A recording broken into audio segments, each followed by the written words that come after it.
राजा बेगर यो देश सुशासनमा जान सक्दैन, सुव्यवस्थित हुन सक्दैन। यो कुरालाई तपाईले राजा जसरी पनि फर्किन्छ नि, कसरी नि फर्किन्छ। राजा ल्याएरै छोड्छौँ, राजा ल्याउने नै हो।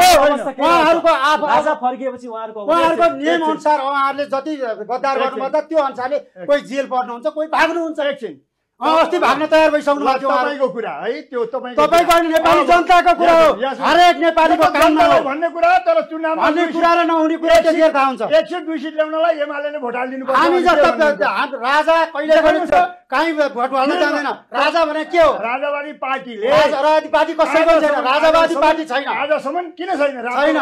अनि तपाईले भनेर राजावादी पार्टी नै हुँदैन। राजा सबको साझा हो। अझै पनि तपाईले बुझ्नु भएन नि, राजा सबको साझा हुन्छ, साझा हुन्छ। पार्टीका हुँदैनन्, व्यक्तिका हुँदैनन्, सबैको साझा, सबैको राजा, सबैको पिता, सबैको राजा, सबैको साझा, सबैको पिता राजा हो। राजालाई पिता मान्न तयार हो तपाईँ? उहाँहरूले मान्नुपर्छ, किनभने सबैका भन्छ। कसको देशमा बसेको छ, कसको कसको जग्गामा बसेको छ, वर्गीय कसको जग्गामा बस्यो अहिलेसम्म? हाम्रो बाबुबाजे कहाँ जन्मिए, कुन देशमा जन्मिए, कुन ठाउँमा रहे, हाम्रो पहिचान के हो उहाँहरूलाई के पनि थाहा छैन। तपाईँ दरबार निकट हुनुभयो, तपाईँले सुविधा पाउनुभयो, सुविधा पाएन भने अहिले छानबिन गरेर तिम्रो सम्पत्ति धेरै कि मेरो सम्पत्ति के लोकतन्त्र पार्टी भनेर चाहिँ तिम्रो सम्पत्ति र मेरो सम्पत्ति छानबिन गर आजकै दिन मितिबाट ल तपाईँले यो व्यवस्था बनाउनु। नेपाली जनताको अनि को पछाडि पर्छ? किन युद्ध हुन्छ? राजा ल्याउनु पर्छ भन्ने तपाईँ उहाँ चाहिँ राजा कुनै पनि हालत आउँदैन। उहाँहरूको एउटा भ्रमित सूचना के छ भन्दा अब अहिले यतिखेर म के पनि भन्दिनँ, यही मिडिया मार्फत उहाँको मेरो सम्पत्ति छानबिन गरौँ।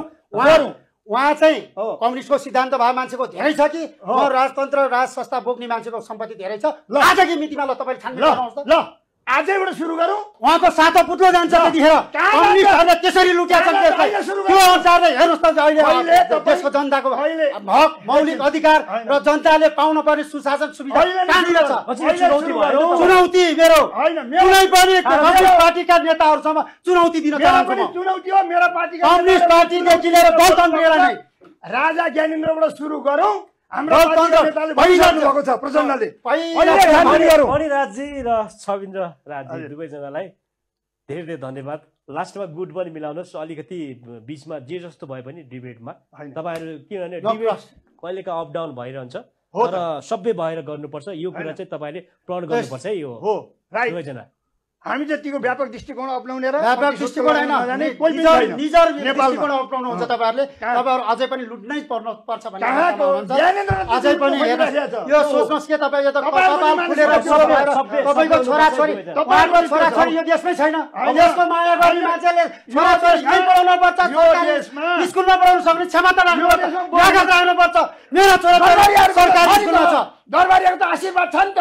गाउँका गाउँ बसाउ कोर्नेको नाममा छ। सबैलाई दिएको म सबसे मेरो देखाएको नाममा छ। अनि ठुला कुरा गर्ने ठुला कुरा हैन छ। तिमी यदि देशवासी राजा के चाहिँ नेता लागि छ भने छोरा किन विदेश पठायो? क्षमता छ तिम्रो त्यो जवाब दिने।